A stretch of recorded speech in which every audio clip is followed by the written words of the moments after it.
Greetings everyone! I've debated whether or not I should do a review of the Sonic 2 movie, given that there are probably hundreds of videos talking about this very subject, plus it'll probably be late. Well, since you're watching this video, I've decided to go ahead and share my thoughts on the movie. And chances are this video will be released roughly a week, maybe two, after the film came out in the US.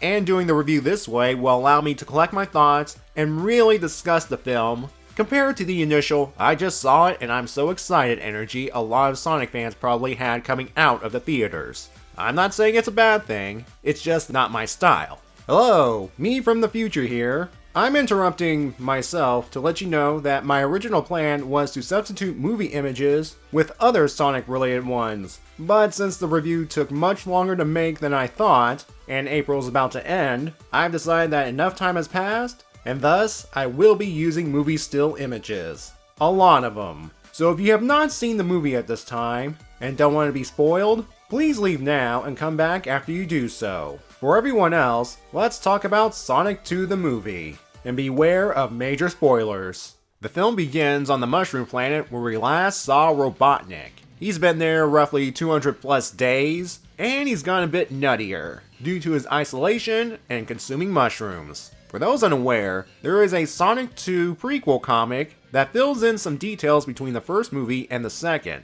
And one of those stories in the comic is Robotnik learning how to survive on the Mushroom Planet, him starting to eat the mushrooms to survive, and getting a little more obsessed with Sonic the Hedgehog. And I will say this, I will be referring to the prequel comic a lot throughout this review. Even though Robotnik is cuckoo for Cocoa Puffs, he's still a genius as he uses the remains of his machine from the first movie to build a transmitter, with Sonic's quill as a power source. As far as he knows, it served its purpose as it attracts the attention of scavengers, whom were dealt with thanks to Robotnik's traps. Before he can escape through the ring portal, a certain Echidna shows up. The relationship between Knuckles and the scavengers is explained in the prequel comic. He needed their help to track down Sonic the Hedgehog. Robotnik is able to get Knuckles to help him when the latter asks where he got the blue quill. And all this is before the opening titles. Even if you haven't read the prequel comic, the opening bit shows that Knuckles is willing to work with anyone as long as he can achieve his goal. In this case, tracking down Sonic the Hedgehog. And of course, this begins the Robotnik-Knuckles alliance that was prominent in the video games Sonic 3 and Knuckles. After the opening titles, the film shows what Sonic's been up to since the last film, trying to use his powers to be a superhero called Blue Justice, trademark pending. While he does stop a bank robbery, he causes some collateral damage in the process. It is established in the first film that Sonic loves superhero comics, and probably superhero movies like the MCU, since later on, he calls Knuckles the Winter Soldier. And I get why Sonic would try to become a superhero. He has superpowers, and he just defeated his first major villain, so why not try and do some good for the average citizen? The prequel comic again goes into further details, but if he doesn't do anything with his powers, he would become bored silly. It's because he's not in the same position as he was at the start of the first movie. Sonic lived by himself for 10 years on Earth. Well, that's all fine and dandy, but in reality, he was alone. And after the events of the first movie, he got himself some friends within the town of Green Hills, Montana. So yeah, he cannot go back to the way he was, and because he doesn't feel alone anymore, in terms of people knowing his existence, he's becoming a bit bolder. As Tom would later point out, Sonic is still a kid, and he hasn't learned responsibility yet. And oh boy, the mess he made in Seattle was... ugh. And of course, this whole sequence is a nod to Sonic Adventure, with the potholes exploding with water, and Sonic on the rooftops as he sees the police driving by on the streets. Going back to Tom, he does tell Sonic he knows about the Blue Justice heroics on their fishing trip, and he explains to Sonic that you don't go looking for the heroic moment would come for you. He also imparts Sonic with these words of wisdom about heroics and responsibility. I'll go ahead and quote them for you here. Being a hero isn't about taking care of yourself, it's about taking responsibility for other people. And it's a lesson Sonic will learn throughout the movie. Also, the boat scene establishes Sonic's fear of water, and that he can't swim, which will come up repeatedly throughout the film. Going back to Sonic being responsible, he will have to start learning because Tom and Maddie are heading to Hawaii for Rachel's wedding. Rachel, if you don't know, is Maddie's sister from the first film, and when we last saw her in the film, she was tied up in a chair while her daughter JoJo is running around the room saying Sonic's catchphrase "gotta go fast" repeatedly. Since then, Rachel has found a nice guy named Randall. Good for her! Sonic uses a ring to send the Wachowskis to Hawaii, as well as giving Tom another one for the return trip. Admittedly, if we had warp rings at our disposal, we can kiss long-distance traveling goodbye. Then again, there are those that could use the tech for bad things.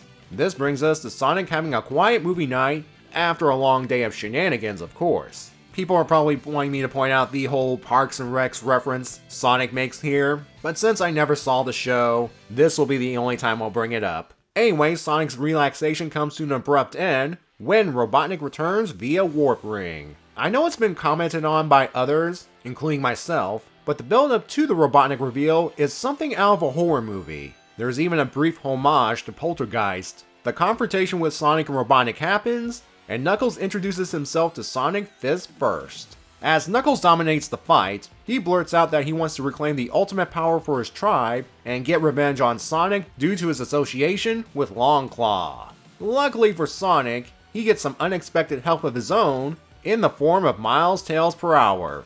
He arrived a little earlier in a recreation of the mid-credits scene from the first film, and he hijacked a sheriff's car so he can blend in easier. With Tails' help, Sonic was able to escape Knuckles and Robotnik. Now Robotnik, after cleaning himself up and re-establishing a link with his technology, gets Knuckles to explain more about this ultimate power. We, the Sonic fans, know this ultimate power is the Master Emerald. The two then continue their alliance in order to find the Master Emerald, though we all know Robotnik will eventually stab Knuckles in the back. Keep that in mind because how the movie portrays this backstabbing is a little more tragic. Sonic and Tails head to Wade's for a breather, and that's where they learn about the Master Emerald via Sonic's map from the first movie. Yeah, this one. Seems that emerald symbol contains a hidden hologram message from Longclaw, saying that if anything should happen to her, Sonic must keep the Master Emerald safe. Seeing Longclaw like this is another callback to the first movie, because Sonic referred to her as Obi-Wan Kenobi, and we know that Obi-Wan Kenobi died, just like Longclaw did. Yes, it's confirmed that she is dead, and that despite her death, she was able to impart some last-minute wisdom onto Sonic. I do have to wonder though, why now did the hologram message appear, and not during the 10 or so years Sonic was on Earth beforehand? Maybe it was some sort of sensitive map that detected echidna signals since the owls and echidnas were enemies? Oh yeah, that. Let me take the opportunity to point out that this film retcons some things from movie 1. If you recall, Longclaw sent Sonic to Earth because the Echidna tribe wanted Sonic's power.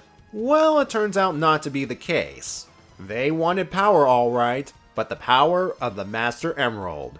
Just like the Echidna tribe in Sonic Adventure. The movie would later explain why. A long time ago, the Echidnas were able to fuse the 7 legendary Chaos Emeralds into one Master Emerald, capable of turning thoughts into reality.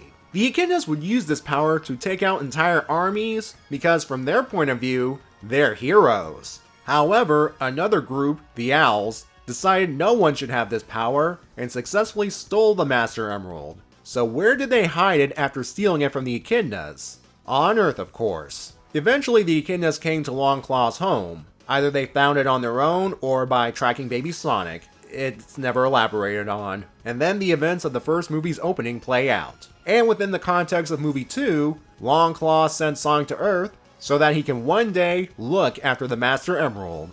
Yeah, this brings up some plot holes. Like that whole, if Sonic is discovered on Earth, he needs to escape to Mushroom Planet so that no one would abuse his power. If he indeed left for the Mushroom Planet as he intended to, then he would not be able to guard the Master Emerald, and chances are Knuckles would have found him sooner. Then again, from a meta point of view, no one didn't count on the first Sonic movie to actually succeed. Then again, plot holes and retcons happen all the time throughout the Sonic franchise, and this movie won't be any different. Anyway, Sonic has a new task. Using the map as a guide, Sonic warps to Siberia and asks Tails to come along. And Tails is reluctant at first because he originally came to Earth to warn Sonic about Knuckles. But he eventually joins him, since Sonic sees him as a new friend. Maybe he should have reconsidered because they get lost in a blizzard at night. They find potential shelter when they come across a bar, but it turns out it's not a friendly place. While they're trying to get something to eat, Tails inadvertently makes the situation worse, thanks to his device not translating Russian properly. Yeah, whether you're communicating with either foreigners or space aliens, Tails' translation software still has some bugs. In order to save themselves from being thrown into the fire, that's harsh, Tails invokes a dance battle, which he and Sonic win thanks to a combination of Uptown Funk and Tails creating hologram copies as backup dancers. Okay, we have another possible plot hole here. When Sonic's dance rival takes the map for himself, it was accidentally left on the table. Why didn't Sonic enter bullet time mode to get the map, grab Tails, and escape the patrons like he did in the previous movie? Well, it's possible he never thought of it. He was more worried about the map, the last gift from Longclaw, and doesn't want to accidentally damage it before finding the Master Emerald. But in reality, I think the creators needed to nerf Sonic a little bit, and they wanted a warm, cozy spot so Sonic and Tails can bond. Kinda hard to do in a winter storm at night. But hey, we got Uptown Funk, which is a good song in my opinion, and one in which Sonic utilizes his Sonic Adventure pose. Alright, let's talk about the Sonic and Tails bonding moment. Tails explains to Sonic that on the world he came from, he was bullied because he had two tails. Things changed for him when he picked up Sonic's energy signal all the way from Earth to wherever Tails came from. Basically, Sonic's baseball loneliness freakout from the first movie. Ever since that moment, Tails has been watching Sonic's heroics, including his defeat of Dr. Robotnik, and probably some Blue Justice shenanigans. When Tails learns about Knuckles' search for Sonic, he decided to leave his home to try and find Sonic first. And he wanted to meet Sonic because, like him, he's special. And there is nothing wrong with being special. And Sonic meant what he said about being Tails' friend. Along with the two cuddling with the fire, this moment meant everything to Tails.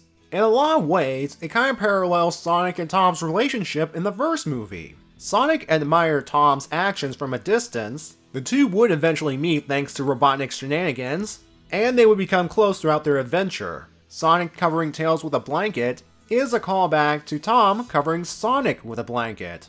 The next morning, Sonic and Tails head out towards the Siberian temple, where Sonic learns about the Master Emerald lore I spoke about earlier, thanks to Tails translating the markings. The place, however, does not contain the Master Emerald, but a compass that will guide them to its actual location. Too bad they get some unexpected company in the form of Robotnik and Knuckles. They didn't come completely out of nowhere. After forming their alliance, Robotnik and Knuckles head towards the former's secret Green Hills base, which was set up ahead of time by Robotnik's loyal minion, Agent Stone.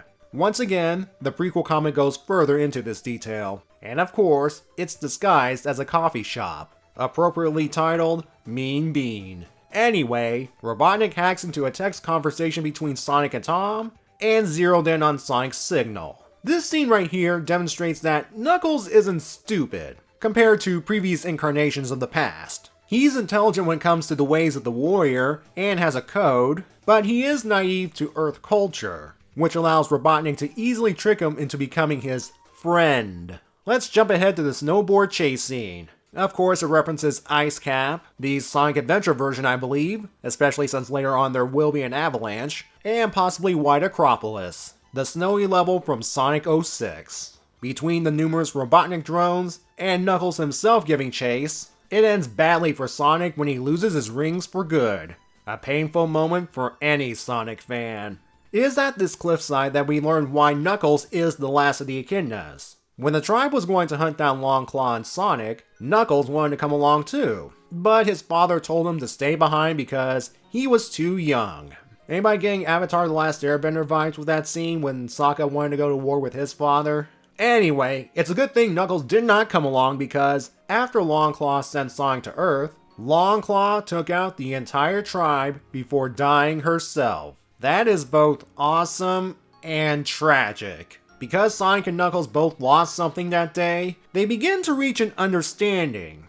Unfortunately, Tails ruined the moment by attacking Knuckles. To be fair, Tails did not know Sonic was reaching Knuckles. Well, things got worse. Tails gets knocked unconscious, Robotnik and Knuckles get the compass, and Robotnik causes an avalanche in order to bury Sonic and Tails. As Sonic snowboards away from the avalanche carrying an unconscious Tails, he calls Tom in order to use his ring to save them. Unfortunately, it happens during Rachel and Randall's wedding ceremony. Sonic informs Tom and Maddie that Robotnik's back and tries to make sure Tails is okay. But then, out of nowhere, Sonic is captured, along with Tails and Tom when he tries to stop the party responsible. This is when we are introduced to the Sonic Cinematic Universe version of Gun, led by Commander Olive Garden. The organization was formed after the incident in San Francisco, and were waiting for the right moment to capture Sonic. That moment was Rachel's wedding. Oh yes, the whole thing was a trap, and everyone except Sonic, Tails, the Wachowskis, Rachel, and her daughter JoJo were gun agents. Oh, Rachel was not happy to find out her fiancé was part of the scheme. The movie deviates for a bit when Maddie and Rachel stage a rescue/revenge plot using the devices in Tails' backpack. Maddie goes on to rescue Tom, Sonic, and Tails, while Rachel goes all bridezilla on her ex-fiancé and the gun commander. Well, in a twist that surprises no one, Randall fell in love with Rachel for real and took a taser hit meant for her. And Rachel gets the gun commander to surrender by threatening him with Tails' laser gun. Okay, let's talk about the wedding subplot a bit. Did it go on for too long? Yeah, kinda. But it did serve the following purposes. 1. When Tom and Maddie see Randall with his squad, they wish that Sonic would have companions that are closer to his kind and his age, which is pretty blatant foreshadowing. 2. It introduces Gun, which will become a major factor in the climax. 3. It gives Rachel a happier ending. And 4. It wraps Tom and Maddie into the main plot. Speaking of the main plot, Robotnik and Knuckles arrive on another island and use the compass to open the path to the Master Emerald Temple. By pure coincidence, the light column from the temple is visible from Hawaii, yet another reason for the wedding subplot. Sonic heads to the island alone because after what happened to Tails, he doesn't want to risk anyone's life but his own. And Sonic would have to take a risk to reach the island because between Hawaii and the Master Emerald Island is miles upon miles of Pacific Ocean. And remember, Sonic hates water. But he still has to do it because if Robotnik gets the Master Emerald, Earth and the universe are doomed. So he channels his inner game counterpart and boosts on the surface of the ocean in order to reach the island. Well, he makes it to the temple and goes through the traps at roughly the same time as Robotnik and Knuckles. Of course, this temple is reminiscent of temple levels from the games, specifically Labyrinth Zone, especially with the water slide and the owls on the walls, and Lost World from Sonic Adventure. Things come to a head when they all meet up at the Master Emerald Chamber. Sonic and Knuckles go at it again, and this time, Sonic seems to be doing better. Robotnik, of course, takes advantage of the fight and steals the Master Emerald. Being a Sonic fan, I knew this moment was going to happen. This is a live-action recreation of the climactic fight between Sonic and Knuckles in the game Sonic 3 and Knuckles.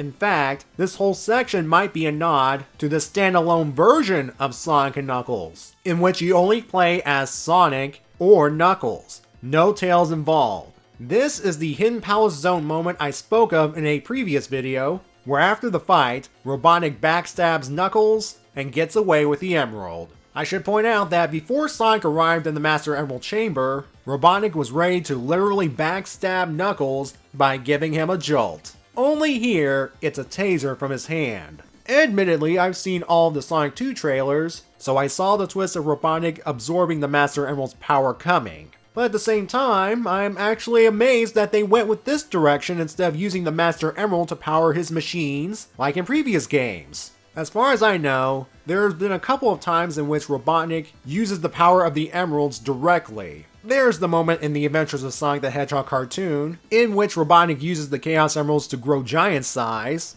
and then there's this moment from the Fleetway comics. The first thing Super Robotnik does is warp out of there using Chaos Control. The Hidden Palace starts collapsing, and Knuckles, hit hard from Robotnik's betrayal, is ready to die, as he's pinned down by rubble underwater. Sonic refuses to let that happen, so again, despite his hatred of water, he goes down to free Knuckles. He even sucks in an air bubble like in the games to buy some time. While he successfully saves Knuckles, Sonic himself is unable to follow him to the surface. I did listen closely in repeated viewings, but there are musical nods to the infamous drowning theme. Thankfully, Knuckles returns to make sure Sonic doesn't get a game over. On the island, Sonic and Knuckles have a further heart-to-heart. Knuckles feeling down is understandable. He was pretty much alone after he lost his tribe. He wanted companionship, no matter who it is. Sonic is able to move past his loneliness by finding a new family, and says Knuckles can do the same as well. Also, when Knuckles questions why Sonic saved him, despite their earlier conflicts, Sonic gives Knuckles the same "a hero is responsible for others" speech Tom gave him earlier. Sonic is learning about heroic responsibility. That's why he left Tails behind, so nothing else bad would happen to him. Tails has since recovered, and goes to pick up Sonic and Knuckles using a modified biplane that looks very familiar to game fans. It was foreshadowed earlier when it was used during Rachel and Randall's wedding. Another purpose for that subplot. Time for the big conflict at Green Hills. Robotnik teleports back to his base to save Agent Stone from Wade. Yeah, earlier Wade actually captured Stone when he visited the closed Mean Bean shop for a drink. In a nice bit of continuity, he uses a scooter to get around town, since Tails stole and wrecked the sheriff car earlier. Though we do have another possible plot hole. None of the heroic main characters ever saw Agent Stone with Robotnik in the first movie. Wade, however, did. And it's implied that he regularly visits the Mean Bean shop prior to the events of the second movie. Chances are, he would have recognized Agent Stone as the Bartista. Being the eccentric guy that he is, he should have been suspicious of Stone prior to the film. Well, he did capture him briefly before Super Robotnik appeared, so that's something. Gunn arrives along with Tom and Maddie, and they surround the Mean Bean shop. None of their threats phase Super Robotnik. He's literally achieved God tier mode. To prove this, he uses his new powers to construct a giant robot out of various vehicles in the area. This scene kind of reminds me of the video game The Matrix: The Path of Neo, where all the various Smith clones use whatever they can find to construct a giant robot of Agent Smith. Anyway, if you've seen the trailers of this film, the robot being formed is this universe's version of the Death Egg robot, only with real hands instead of the trademark spiky ones. Agent Stone pleads for Robotnik to bring him along, and surprisingly, Robotnik does. You would think he'd ditch Stone like he did Knuckles earlier, but no, he comes along and even mans the Death Egg robot's weapons. I haven't really had a chance to talk about Agent Stone. He is very loyal to Robotnik, the same way Smithers is loyal to Mr. Burns. You know what I mean. Sonic, Tails, and Knuckles return to Green Hills via Warp Ring. Tails and/or Knuckles probably had some in reserve. Each of them tried to take on the robots separately, to no avail. Tails even loses the biplane when Agent Stone uses the robot's Stash Smasher on it. Well, at least beforehand, Tails was able to demonstrate his superior flying skills, and at least his plane was not shot down. Sonic, Tails, and Knuckles regroup, and Sonic says by using their individual skills together, they can defeat Robotnik. This is their moment. Why? Because they're Sonic heroes. During the battle, Knuckles suggests going for the groin, as it is the universal weak point. This does lead to Sonic pointing out Robotnik's obsession with him ever since he returned to Earth. So while Sonic draws Robotnik's attention, Tails and Knuckles infiltrate the robot. Tails uses his holographic device, which is called the Miles Multiplier, to distract Robotnik while Knuckles gets into position to knock the Master Emerald out of him. The Master Emerald falls out of the robot near Sonic, but Robotnik throwing everything at him earlier has left him in a weakened state. To make things worse, Robotnik was smart enough to equip the Death Egg robot with an auxiliary power source, so he activates that and starts stomping towards Sonic.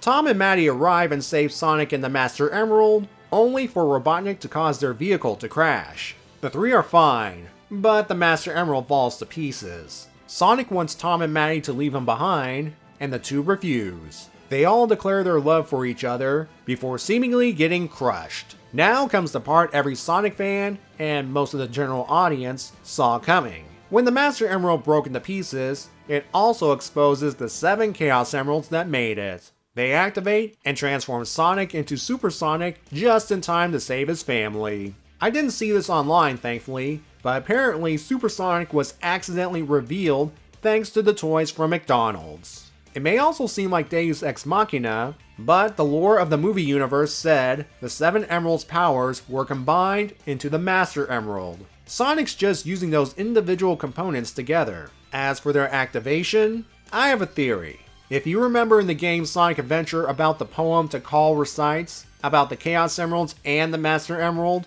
Chaos is power, power enriched by the heart? Yeah.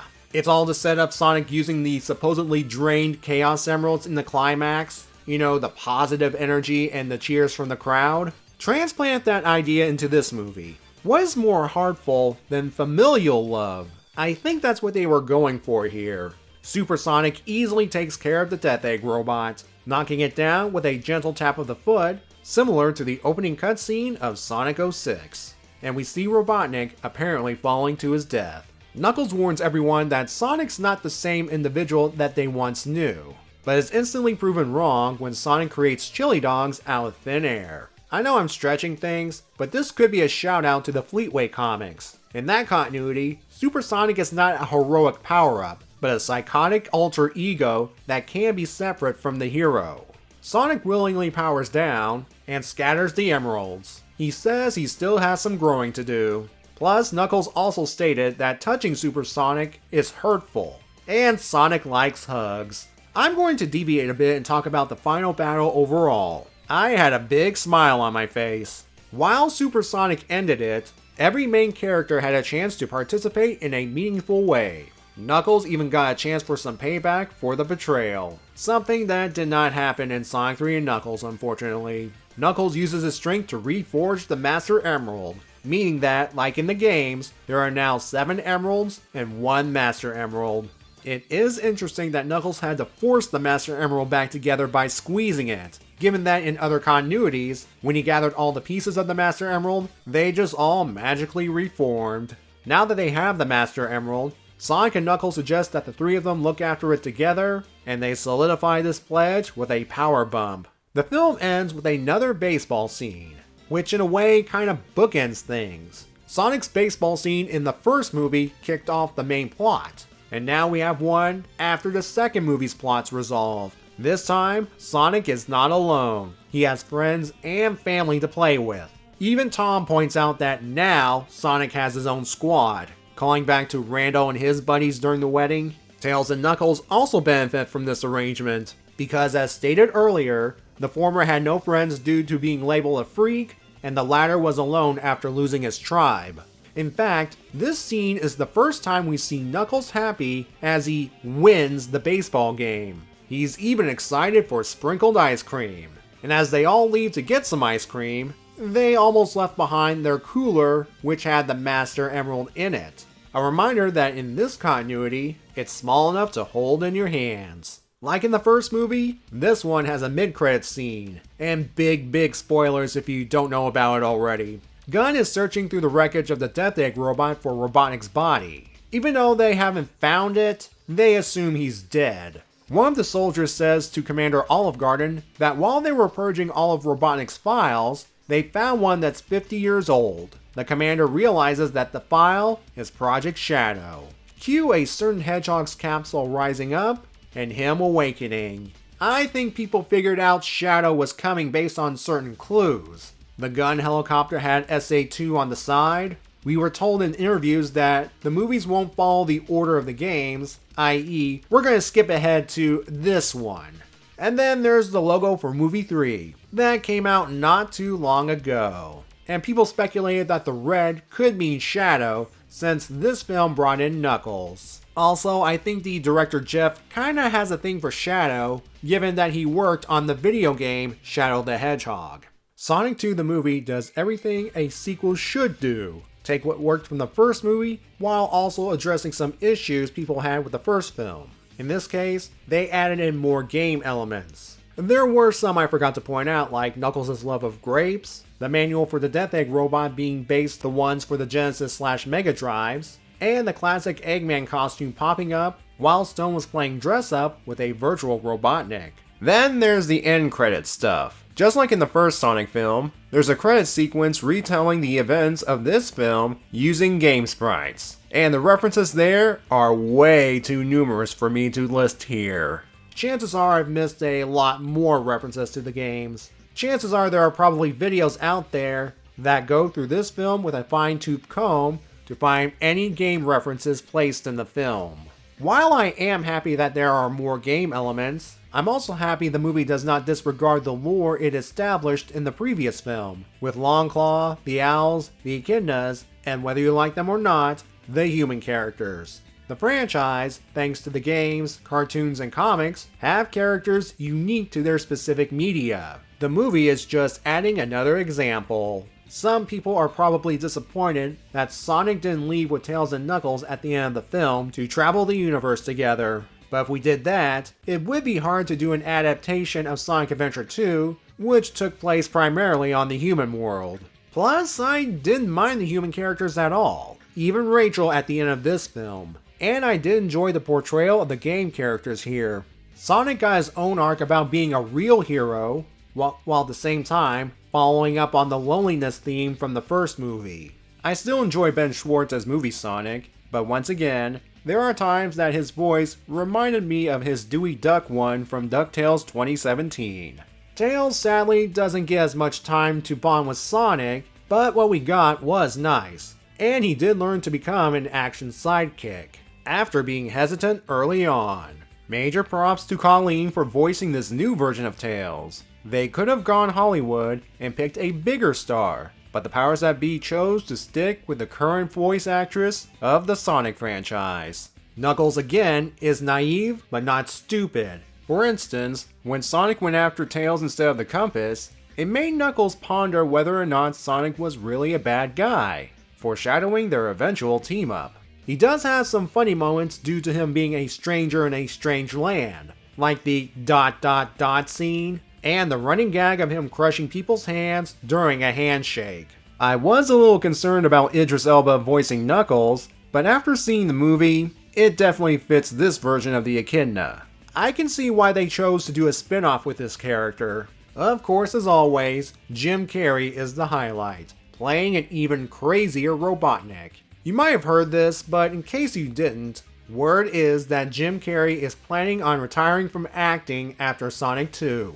On the one hand, it's a little sad that he may not come back to do a third film, especially if the focus is on Sonic Adventure 2. At the same time, I understand. The guy is getting older, and his kind of acting requires a bit of physicality. Now, Robotnik's fate at the end of the movie is left ambiguous. If Jim Carrey does not come back, they would have to declare Robotnik dead, since they did say they will not recast movie Robotnik. So ways to get around it is you can have Agent Stone take over the operation. The mid-credits scene reveals that he survived the Death Egg's crash and has disguised himself as a gun soldier. He has a basic understanding of Robotnik's technology, and he could be the one to use Project Shadow against our heroes. Here's another workaround. You can have the main villain be Gerald Robotnik from Beyond the Grave, just like in Sonic Adventure 2, using Shadow to carry out his end-of-the-world scheme. If Jim Carrey does decide to come back one more time, he could be invested in the story of his family's legacy and Robotnik's admiration for his grandfather. And please allow him to wear a fat suit this time. He was clearly up for it. Now, I could speculate on the potential plot of Sonic 3 and which elements from Sonic Adventure 2 they'll use, but that would take too long, and this video's already gone long enough. Besides, there are probably videos out there that are already speculating on Movie 3's plot. Anyway, I'm happy that Paramount actually listened to the fans, because if they didn't when movie 1 was coming out, we would never have gotten the sequel. And I'm also happy that this movie is doing well, having the best opening of any video game adaptation in the States. I'm sure it'll do even better than the first movie. So if you haven't seen it yet and want to do so, go right ahead. I'm not stopping you. And if you've already seen it, go ahead and watch it again. The movie is not perfect. In reality, no movie is perfect. But if you're a fan of Sonic the Hedgehog and of feel-good movies overall, then you should have a good time. With that, have a good day, everyone.